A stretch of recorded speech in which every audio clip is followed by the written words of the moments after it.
All right, today we're looking at an SSB banded box squat.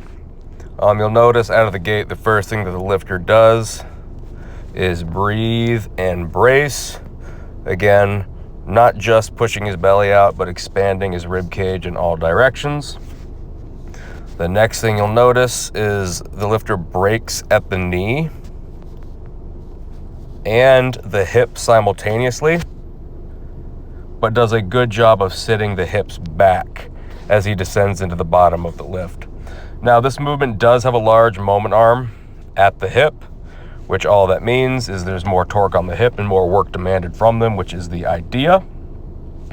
As the lifter descends into the bottom, there's a small rock onto your glutes. The heels still stay firmly planted in the ground, and you rock back into the heels. An important distinction in a box squat is you do not rock forward onto your toes.